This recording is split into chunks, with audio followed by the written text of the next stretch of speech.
인사해 봅시다. 잘 오셨습니다. 은혜 받읍시다. 졸지 맙시다. 네.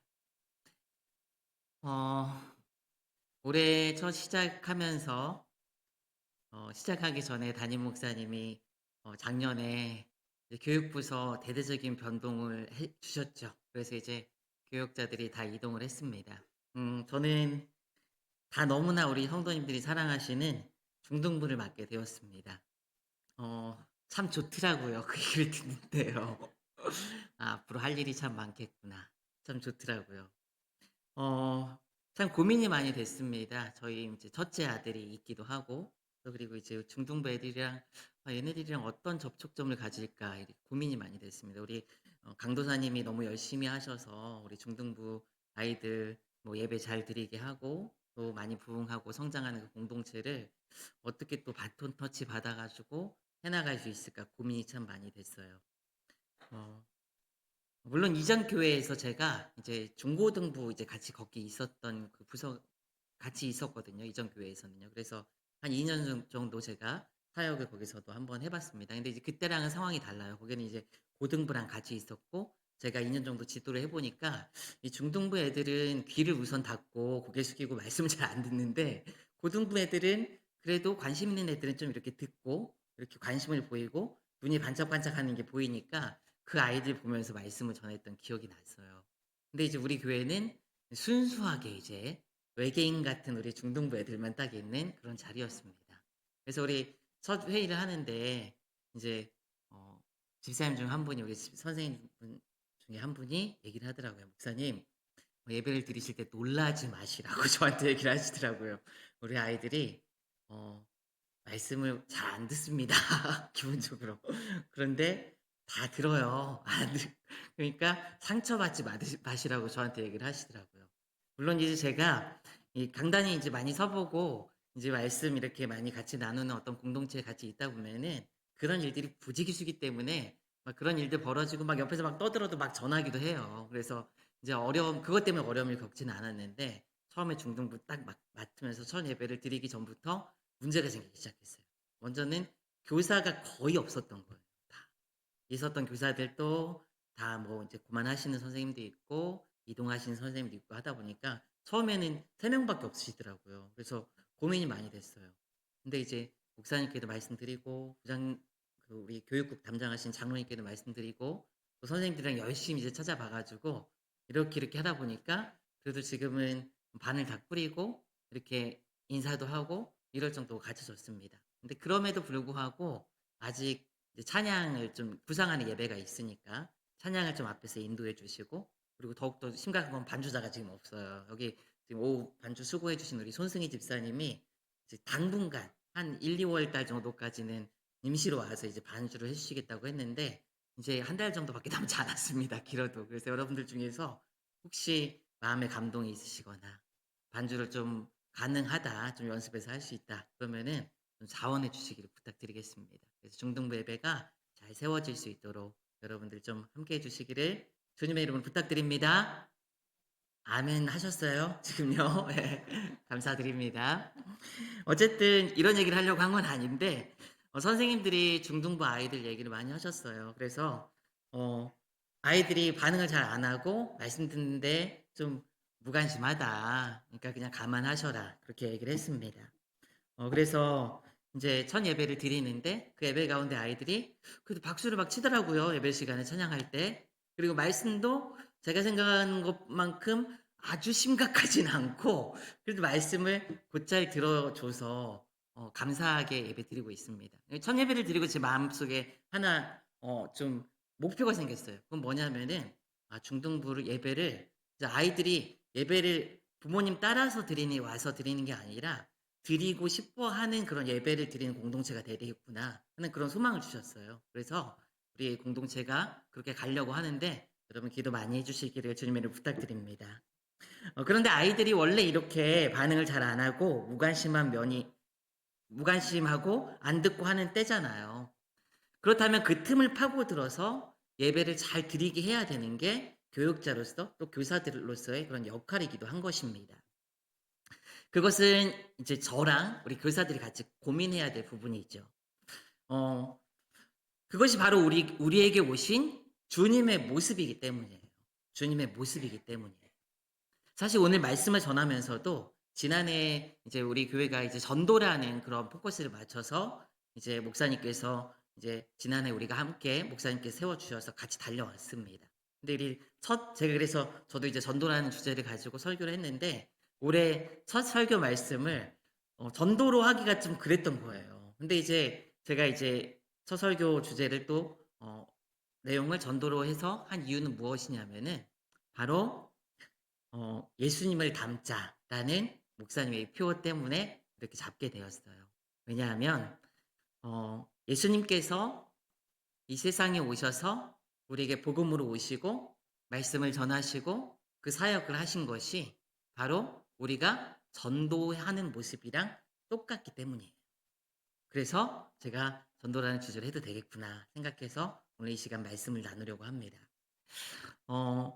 그러면 실질적으로 한번 질문을 던져볼게요. 이제 복음이라는 주제로 전도라는 주제로 들어가서 여러분께 질문을 한번 던져보겠습니다. 여러분 우리는 어떻게 전도를 해야 될까요? 어떻게 복음을 전해야 될까요? 요한복음 17장 8절 그리고 요한복음 20장 21절 말씀인데 우리 다 같이 한번 소리내서 읽어보도록 하겠습니다. 시작. 아버지께서 나를 세상에 보내신 것 같이 나도 그들을 세상에 보내었고 예수께서 또 이르시되 너희에게 평강이 있을지어다. 아버지께서 나를 보내신 것 같이 나도 너희를 보내노라. 아멘. 여기서 보면은 아버지께서 예수님을 보내셨고 예수님께서도 우리를 보내셨다라고 말하고 있습니다. 교회는 귀먹고 관심 없는 세상과 멀어져서 지붕 꼭대기에서 복음을 이야기해서는 안 된다는 거예요. 교회는 복음을 듣고 세상 속으로 들어가야 합니다. 아버지께서 예수 그리스도를 보내신 것 같이 우리 또한 예수 그리스도께서 보내셨기 때문에 나아가야 된다는 거예요. 우리를 구원하시기 위해서 예수님께서는 하늘에서 밧줄을 내려주시고 그리고 우리에게 밧줄 타고 올라와 이렇게 말씀하지 않으셨다는 거예요. 우리가 사는 세상 속에 들어오셨습니다. 말씀이 하늘에서 막 들려오고 그것에서 마치 안내방송처럼 야 너희들 밧줄 타고 올라오고 여기까지 와야 돼 이렇게 그냥 말씀하지 않으셨다는 거예요. 성경은 분명히 이야기합니다. 말씀이 육신이 되었다라고 말씀하고 있습니다. 우리 가운데 거하셨다. 주님께서는 세상에 잠시 오신 것이 아닙니다. 슬쩍 왔다가 그냥 돌아가시지 않으셨어요. 세상 속에 우리 가운데 머무셨습니다. 하나님의 영광을 볼 수 있도록 하셨어요. 또한 교회의 주류에서 벗어난 세리와 죄인들의 친구가 되셨죠. 저주받았다고 여겨지는 문둥병자들을 만져주시고 또 몸을 파는 여자들을 외면하지 않으셨다는 거죠. 죄로 인해서 혼란하고 어그러진 인간 상황을 주님께서는 그대로 떠맡으셨습니다. 주님께서는 철저히 우리와 동일하게 되셨어요. 동일하게 되셨어요. 사람인 우리와 동일하게 되셨어요. 오늘 목사님 말씀도 오전에 말씀도 그랬죠.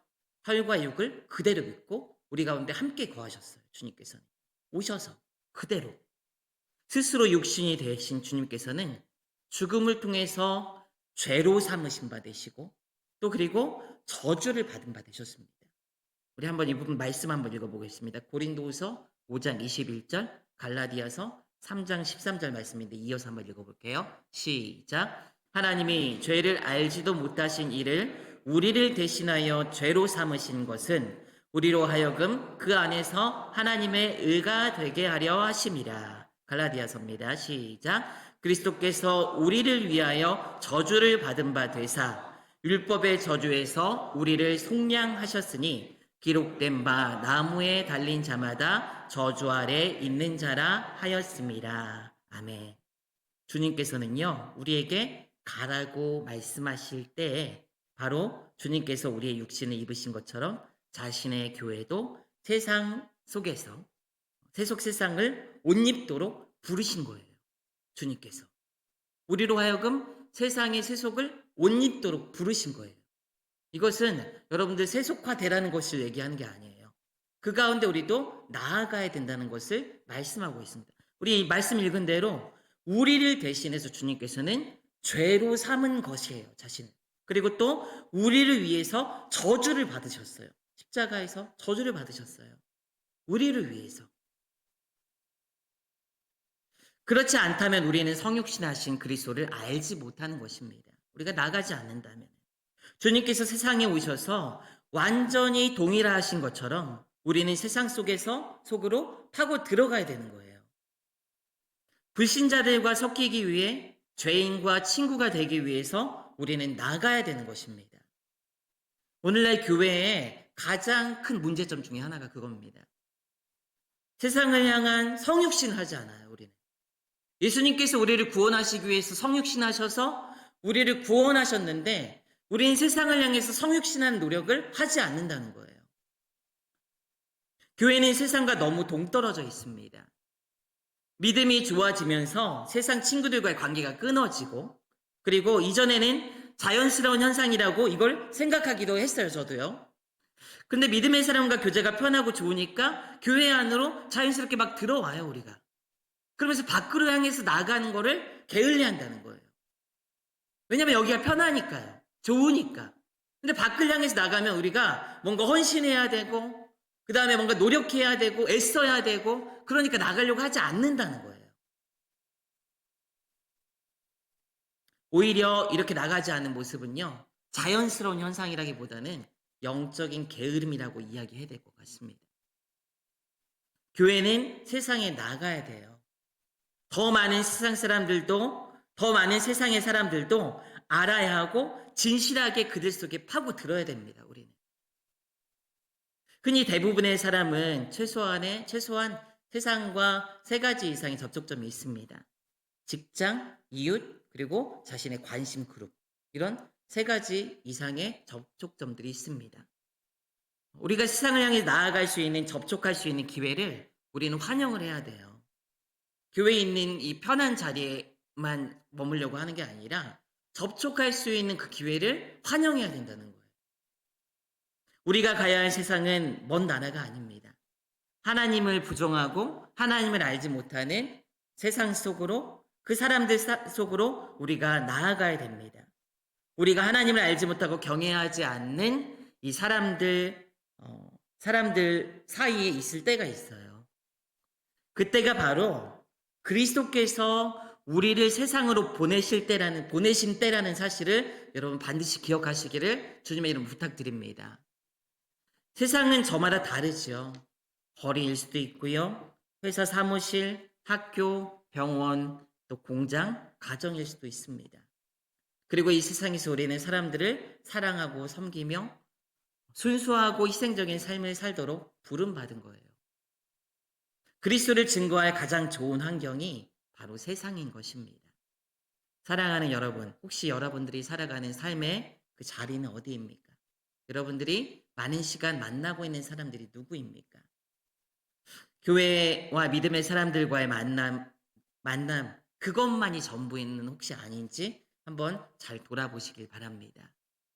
그것이 자연스럽게 되어지기 쉽지만 우리는 그런 상황을 방치하면 안 되는 거예요. 예배로 모이고 전도를 위해 우리는 세상으로 나가야 합니다. 한번 따라해 봅시다. 예배로 모이고 세상으로 나아가라. 이게 그리스도인들의 2가지 삶의 모습인 거예요. 그 자리가 마땅치 않다면, 그 세상의 자리가 나에게 떠오르지 않고 내가 그 자리가 없다면은 여러분 기도하셔야 되는 거예요. 이거는 하나님, 제가 갈 수 있는 그 자리를 하나님 찾을 수 있도록 하나님 역사해 달라고 기도하면서 적극적으로 찾아가야 합니다. 왜요? 이것이 주님께서 이 땅에 오신 방법이기 때문에, 우리를 구원하신 방법이기 때문입니다. 우리가 이렇게 그리스도와 같이 세상을 옷 입고 복음을 전할 때 피해야 할 2가지 극단적인 모습이 있습니다. 그건 무엇이냐면, 첫째가 말씀 전하는 거 없이 그냥 동일화만 하는 거예요. 그 자리에만 있는 거예요. 그냥. 이것은 피해야 돼요. 아무런 말도 하지 않고 사람들을 그리스도께로 인도하고자 하는 의도도 전혀 없는 상태로 그저 세상 사람들 가운데 함께 있는 것. 이건 피해야 됩니다. 물론 그들 사이에 그리스도인들이 없는 것보다는 낫죠. 그들에게 좋은 본을 보이면서 있는 것이 없는 것보다 낫습니다. 그러나 믿음은 복음을 들음에서 나는 것임을 우리는 기억해야 합니다. 믿음은 복음을 들음에서 나는 거예요. 보는 거에서 그치는 게 내가 하나님 말씀대로 살아가는 걸 보는 데서 그치는 게 아니라 그게 작동해서 역사하려면은 들음이 있어야 되는 거예요. 말씀을 들음이. 그냥 동의라만 해서는 안 된다는 거예요. 그래서 디모데후서 4장 2절에서도 이렇게 얘기합니다. 너는 말씀을 전파하라. 때를 얻든지 못 얻든지 항상 힘쓰라. 이 말씀을 기억하면서 우리는 복음을 전해야 됩니다. 둘째로 피해야 하는 것은 무엇이냐면요. 사람들과 동의라 없이 복음만 선포하는 거예요. 복음만. 복음을 들을 사람들의 문제를 이해하려고 노력하지 않고 즉각적인 해결책만 그냥 제시하려고 하는 거예요. 마치 욥의 친구들 같은 경우라고 보면 될 것 같습니다. 우리는 욥의 세 친구가 욥에게 충고한 이야기를 욥기에서 보게 되죠. 그리고 그들은 하나님께 나중에 책망을 들어요. 그런데 한번 여러분 잘 보세요. 욥의 세 친구들이 욥에게 이야기한 그 말이 틀린 말이었을까요, 여러분? 틀린 말이었을까요? 다 틀린 말이었을까요? 다 틀린 말은 아니에요. 그 안에 진리가 있고요. 그 안에 하나님의 성품들이 담겨 있고 그 안에 복음들이 있습니다. 그런데 욥의 세 친구들은요. 욥의 실존적인 상황은 전혀 염두에 두지 않았어요. 위로가 되지도 않았고 생각한 그 말들만 입으로 그냥 막 줄줄줄줄 나오게 했던 거예요. 욥에게는 이 말씀이 힘이 없는 말씀이었습니다. 욥의 세 친구들은 말할 준비는 너무 잘 되어 있지만 듣는 것에는 매우 느린 사람이었습니다. 욥의 세 친구들은 말씀, 욥의 문제 속으로 들어가려고 하지 않았던 거예요. 그냥 알고 있는 말씀을 주저리 떠든 것뿐이에요. 욥의 그 문제로 들어가려고 하지 않았던 거예요. 교회가 오늘날 오해받는 이유가 무엇입니까? 세상 속으로 들어가 그들의 말에 귀 기울이고 성육신하지 않은 채 마치 베드로가 변화산에서 주여 여기가 좋사오니 여기 초막셋을 짓고 우리가 여기 거합시다라고 이야기하는 자세로 신앙생활을 하고 있다는 것입니다. 교회 안에만 있으면서 들을 귀인 자는 들으라라는 태도를 가지고 있기 때문에 요나서의 요나와 같은 태도로 복음을 전하려 한다는 거예요. 그것은 여러분 들리지 않아요. 물론 하나님께서는 때로 요나와 같이 불순종하는 이 선지자들도 사용하십니다. 그래서 니느웨 성이 회개하죠. 삼손과 같은 불의한 사사도 하나님께서 사용하세요. 삼손을 통해서 하나님께서 이스라엘 구원의 역사를 이루시죠. 역사하시죠. 그런데 그건 하나님의 역사인 거예요. 하나님 앞에 쓰임받는 그 태도를 우리가 똑같이 취하면 안 된다는 거예요. 하나님께서는 잘 못하는 존재들을 사용하시고 부족한 존재들을 사용하셔서 하나님의 은혜를 베푸시는 분이십니다. 하나님의 역사죠. 우리는 더 헌신하고 더 열심을 품고 더 주님 사랑해서 세상에 들어가서 그들과 함께하려고 끊임없이 노력해야 된다는 거예요. 제가 중등부를 맡으면서 가장 고민을 많이 하고 또 앞으로 해나가야 할 부분이 이거라고 저는 생각을 했어요.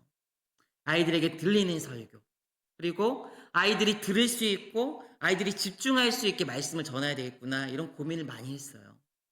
지금도 이제 몇 주 안 됐지만은 매주마다 고민을 많이 해요. 어떻게 할까? 근데 이렇게 고민을 하니까 아이들이 듣게 되더라고요. 그 말씀을.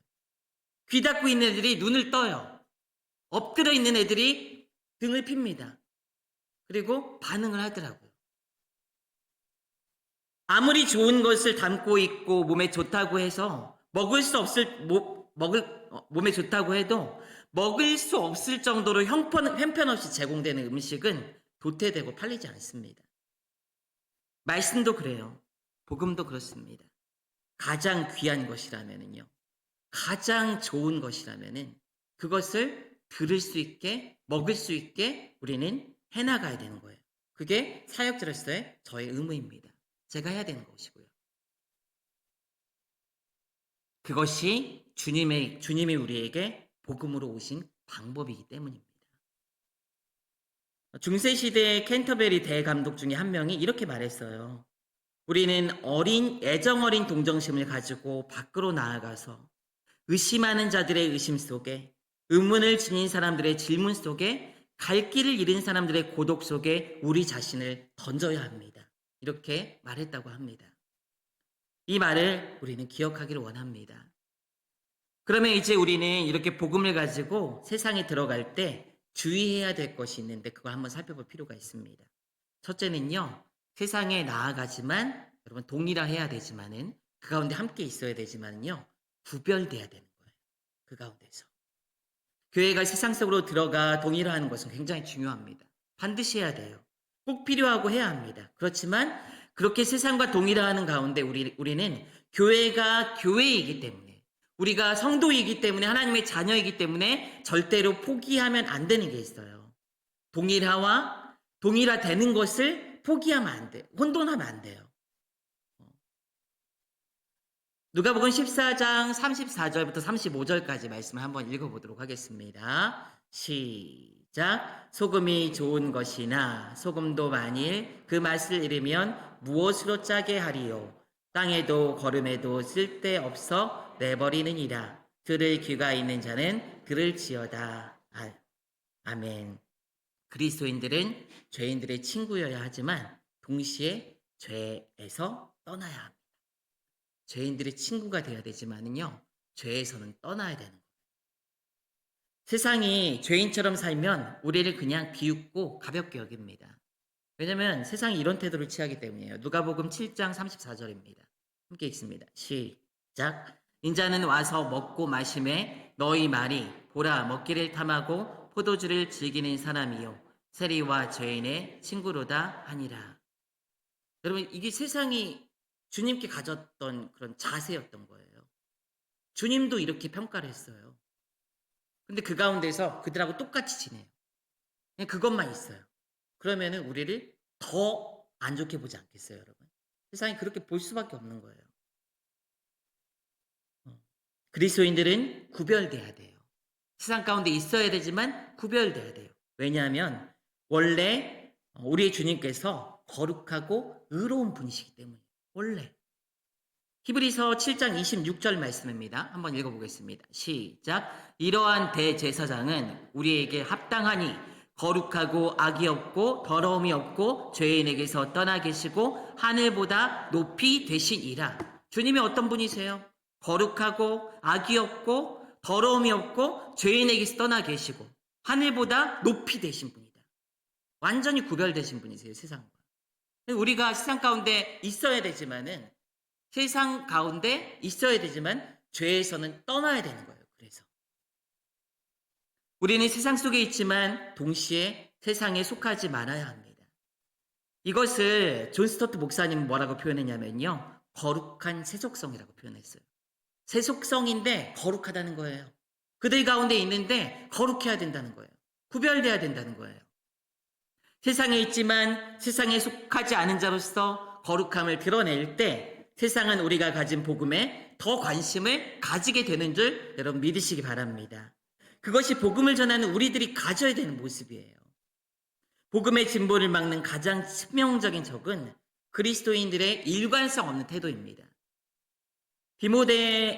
디도서 1장 16절 말씀 우리 다 같이 한번 읽어보겠습니다. 시작. 그들이 하나님을 시인하나 행위로는 부인하니 가증한 자요 복종하지 아니하는 자요 모든 선한 일을 버리는 자니라. 아멘. 바울은 글에 대해 잘못된 교사들에 대해서 디도서에서 저희가 하나님을 시인하나 행위로는 부인하는 자라고 이야기합니다. 그리스도에 대해서 멋진 표현을 하고 우리의 죄에서 구원하셨다는 말을 하며 자랑스럽게 이 일을 언급하지만 우리를 지켜보는 사람들은 그 증거가 우리에게 있는지 보려고 한다는 거예요.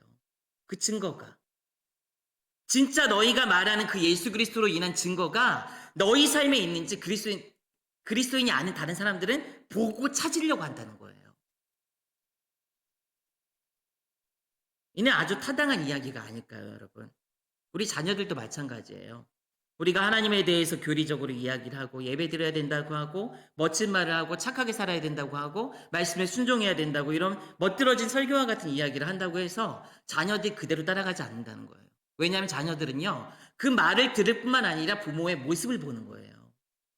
그 말보다도 부모의 모습을 보려고 한다는 거예요. 진짜 부모님 입에서 나오는 그 말이 사실이라면은 그렇게 사는지 보려고 한다는 거예요. 우리가 생각하는 것보다 훨씬 더 많은 경우에 사람들이 거부하는 것은 참 되신 그리스도 자체가 아니라, 참 되신 그리스도 자체가 아니라 그리스도인들 속에 보이는 그리스도입니다. 그리스도를 거부하는 게 아니라 그리스도인들 안에 있는 그리스도를 보는 거예요. 그걸 거부하는 거예요. 왜냐면 일관성이 없으니까. 말과 행동이 다르니까. 그리스도인의 최상의 증거는 그리스도인의 삶으로 증거하는 것입니다.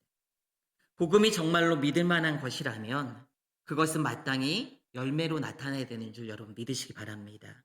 이것이야말로 교회를 비난하는 자들, 힐난하는 자들의 그 무지를 잠잠하게 할 거예요. 교회가 구속받은 공동체로서 진정한 모습을 보여주는 것은 그 어떤 복음의 전도의 방법보다 강력함을 여러분 믿으시기 바랍니다. 당신이 그리스도께로 나오는데 결정적인 계기가 된 이유는 무엇입니까? 라고 물어보면요, 많은 사람들이 이런 얘기를 해요. 그리스도인들, 그들의 삶 속에 무언가 특별한 것이 있다고 느꼈습니다. 이런 얘기를 한다는 거예요. 이 말을 우리는 주의 깊게 생각해 보아야 합니다.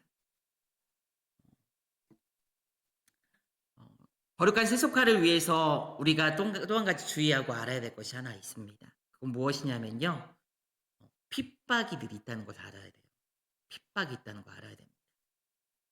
구별된 그리스도인들이 항상 이방인들에게 마음이 끌리기만 하는 건 아니에요. 핍박이 있어요. 왜냐하면 영적인 전쟁의 현장이에요. 한 영혼이 구원되는데 사단 마귀가 놓아주지 않으려고 작정을 하고 싸우는 현장이에요. 핍박이 있습니다. 당연히. 어려움이 있고요. 요한복음 15장 18절부터 19절까지 말씀입니다. 시작. 세상이 너희를 미워하면 너희보다 먼저 나를 미워한 줄을 알라. 너희가 세상에 속하였으면 세상이 자기의 것을 사랑할 것이나 너희는 세상에 속한 자가 아니요 도리어 내가 너희를 세상에서 택하였기 때문에 세상이 너희를 미워하느니라. 아멘. 주님께서는 우리에게 이렇게 경고하셨습니다. 세상으로 보냄받은 세상 속에서 사신 그분 자신이 세상에 속한 자가 아닌 거로 세상이 미워했다. 그리스도와 세상의 관계, 그리스도인과 세상의 관계를 언급하고 있는 거예요. 특히 너희가 세상에 속하였으면 세상이 자기의 것을 사랑할 터이나 너희는 세상에 속한 자가 아니요 도리어 내가 너희를 세상에서 택하였기 때문에 세상이 너희를 미워한다. 이 말을 여러분 새겨 들으시기 바랍니다.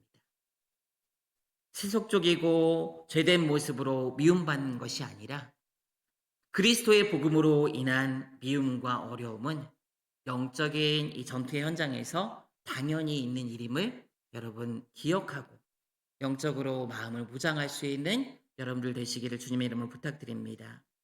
이 말을 기억합시다. 고난은 선교의 결과가 아니라 어떤 면에서는 선교의 절정이다. 이런 말이 있어요. 고난 자체가 선교의 절정이라는 거예요. 절정. 가장 찬란하다는 거예요. 그때가. 가장 찬란하다는 거예요.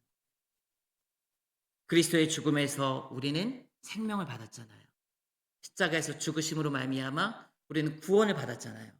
그 고난이 있는 곳이 생명의 자리였다는 거예요. 그래서 절정이라는 것입니다. 그렇게 순환이 있는 곳에 미움과 어려움이 있는 곳에 지금 생명이 태동하고 있는 거예요, 여러분. 그 자리에 하나님의 역사가 있는 거예요. 그거를 두려워하기보다는 그 자리를 영적으로 이겨내고 믿음으로 복음을 전할 수 있는 믿음의 사람들 되시기를 주님의 이름으로 축원드립니다.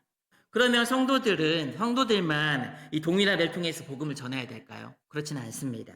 교회 전체가 등대가 되어서 복음의 빛을 비춰야 합니다.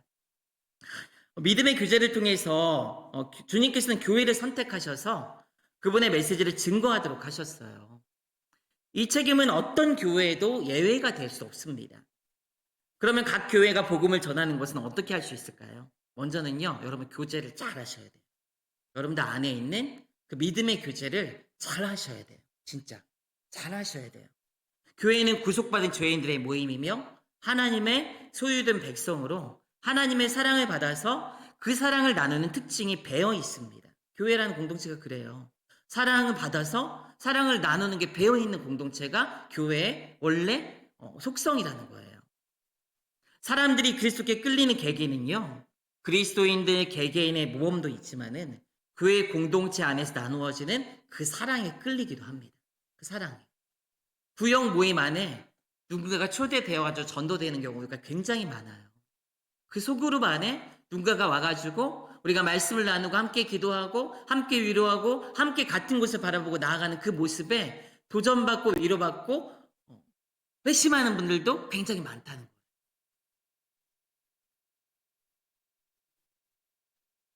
계층과 교육, 사회적인 지위, 빈부를 초월해서 그리스도인의 교제는 그 자체만으로도 예수님 그리스도와 예수님의 화목해 하시는 그 능력을 증거하고 있는 거예요. 여러분 구역 모임 잘하고 계시죠? 안 하십니까? 잘하시길 부탁드리겠습니다. 그 안에 기대감을 갖고요. 구역원들 사랑하는 마음으로 함께 뜨겁게 모이시길 바랍니다. 그 안에서 하나님께서 복음의 역사를 일으키신다는 것을 여러분 기억하시기를 부탁드리겠습니다. 믿음의 교제를 잘 해나갈 때 그것이 예수를 믿지 않은 자들에게 하나님의 역사로 나타나는 사실을 꼭 기억하시기를 주님의 이름으로 부탁드립니다. 복음은 원수된 것을 패하시고 또 유대인과 이방인을 한 몸으로 연합시킬 수 있었습니다. 이것이 기적이에요. 복음으로 인해서 오늘날에도 인종과 계층의 간격을 넘어설 수가 있어요. 복음으로 인해서. 복음으로 인해서 오늘날에도 우리는 이러한 것들을 경험할 수가 있습니다. 우리가 서로 사랑하면 사랑하면 세상이 교회 안에서 이 교회 안에서 교회 공동체 안에서 하나님을 볼 수 있게 돼요, 여러분. 하나님을 볼 수 있게 돼요. 근데 여러분 이게 굉장히 중요한 말이에요. 우리가 사랑하면 우리 공동체 안에서 세상이 하나님을 알지 못하는 사람이 하나님을 볼 수 있게 돼요, 여러분. 그게 중요한 사실이에요. 왜 중요한 사실이냐면요.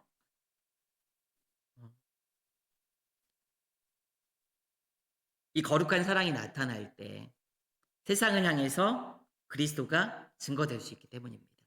거룩한 사랑이 나타날 때. 왜냐하면 세상은요. 봐야지 믿어요. 봐야지 믿어요. 봐야지 믿어요. 봐야지. 요한복음 13장 35절 그리고 요한복음 17장 21절 말씀 한번 읽어볼게요. 시작. 너희가 서로 사랑하면 이로써 모든 사람이 너희가 내 제자인 줄 알리라. 아버지여, 아버지께서 내 안에 내가 아버지 안에 있는 것 같이 그들도 다 하나가 되어 우리 안에 있게 하사 세상으로 아버지께서 나를 보내신 것을 믿게 하옵소서. 아멘. 우리가 복음으로 하나 되고 서로 사랑하면 세상이 우리가 주님의 제자인 줄 압니다. 거룩한 사랑이 나타날 때 이 그리스도가 증거된다고 얘기했습니다. 그 원리는 간단해요. 보기 때문에 그들이 믿는 거예요. 보기 때문에. 요한복음 1장 18절 말씀 한번 읽어볼게요. 시작. 본래 하나님을 본 사람이 없으되 아버지 품속에 있는 독생하신 하나님이 나타나셨느니라. 잘 보세요, 여러분. 주님께서 오셨죠. 그리고 하나님께서 아들을 통해서 자신을 보여주신 거예요. 아들을 통해서 하나님을 보여주신 거예요. 예수님을 본 자는 결국 하나님을 본 거예요. 그래서 예수님을 믿는 거예요. 예수님을 봤기 때문에. 예수님을 통해서 하나님을 봤기 때문에. 봐야지 믿는다고 했어요, 세상은요. 예수님을 통해서 하나님을 봤기 때문에 믿는 거예요. 그런데 지금 예수님 이 자리에 계신가요, 여러분? 이 세상에 계신가요? 승천하셨죠. 그리고 우리 가운데 성령으로 함께 계시지만 지금 볼 수 없어요. 그런데 보는 방법이 있어요. 하나님께서 예수님을 통해서 자신을 보여주는 방법이 있습니다. 요한일서 4장 11절 함께 있습니다. 시작. 어느 때나 하나님을 본 사람이 없으되 만일 우리가 서로 사랑하면 하나님이 우리 안에 거하시고 그의 사랑이 우리 안에 온전히 이루어지느니라. 아멘. 바로 하나님께서 자신을 보여주신 방법이 뭐라고요? 이 시대에는요. 예수님을 통해서가 아니라 우리를 통해서 보여주신다는 거예요. 우리를 통해서. 우리가 사랑하면 하나님의 사랑이 우리 안에 있다는 것을 알게 하신다는 거예요. 우리가 서로 사랑하면, 우리가 서로 사랑하고 섬기고 함께하는 그 모임 가운데 하나님께서는 자신을 보여주신다고 말씀하셨습니다. 사랑하는 성도 여러분, 여러분들 안에 있는 교제 현장에서 여러분들 많은 은혜를 나누고 사랑을 나누고 함께 하시기를 주님의 이름 부탁드립니다. 그것이 전도가 된다는 거예요. 또한 교회는요, 예배를 통해서도 하나님을 증거해야 합니다. 이 예배는 하나님께서 우리 가운데 하나님의 영광을 보여주는 자리예요. 우리가 영과 마음을 다해서 영과 진리로 하나님을 예배할 때 하나님께서는 이 예배 자리에서 하나님의 영이 감동하고 이 자리에 있는 그 함께하는 영혼들에게 하나님께서 복음이 증거되게 역사하신다는 거예요. 우리가 드리는 예배가 얼마나 귀한지 아시겠죠? 예배는 우리만 드릴 수 있습니다. 그 안에 성령이 있는 자만. 그러면 그 자리에 있는 예수를 믿지 않는 자들도 그 안에서 하나님께서 역사하실 그 가능성이 충분히 있는 것이 바로 예배 현장이라는 거예요. 예배를 사랑할 수 있는 여러분들 되시기를 주님의 이름으로 부탁드립니다. 이 공예배뿐만 아니라 우리가 모이는 그 모든 예배 자리에서 우리가 함께하기를 주님의 이름으로 부탁드립니다. 자, 좀 길어져서 말씀 뵙도록 하겠습니다. 제가 말씀 준비하면서 마지막으로 떠오른 사람이 하나 있었습니다. 그게 뭐냐면요. 누구냐면요. 김미경 강사라고 혹시 여러분 아세요? 김미경 강사라고 혹시 아세요? 소통 많이 얘기하면서 뭐 인생 강의 많이 하고 하신 분이에요. 근데 그분이 자기 아들에 대한 얘기를 하더라고요. 근데 그 아들이 굉장히 이 사춘기 시절, 중고등학교 시절을 어렵고 힘들게 보냈나 봐요. 그래서 엄마 아빠랑 얘기도 안 하고 자기 진로에 대해서도 어떻게 고민하지 않고 진짜 말 그대로 밑바닥까지 떨어진 인생을 살았던 것 같아요. 근데 이 김미영 간사님이 그때 아들을 보면서 많이 울면서 내가 어떻게 해야 되지, 어떻게 해야 되지 이렇게 많이 고민을 했다고 합니다. 근데 자기에게 이런 생각이 떠올랐대요. 내가 우리 아들을 최고로 잘 내가 우리 아들을 대우해 줘야 되겠구나 하는 생각이 들었대요. 밑바닥까지 떨어진 아들을. 그래서 아들이 맨날 늦게 들어오고 엄마 아빠 얼굴도 보지 못하고 맨날 밤 늦게 들어오고 그러는데 자기 결심을 했대요.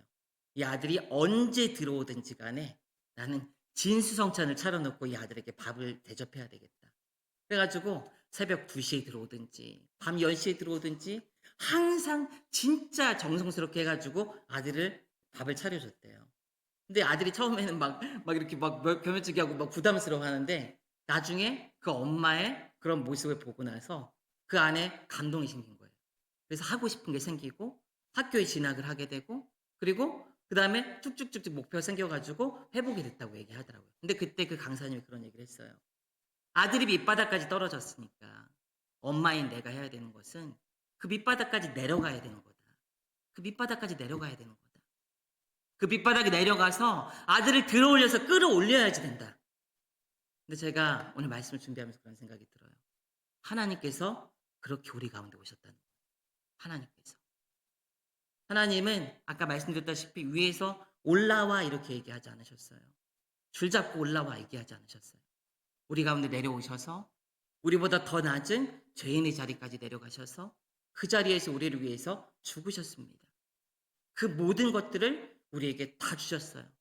가장 인간의 삶 중에서 가장 밑바닥까지 가셨어요.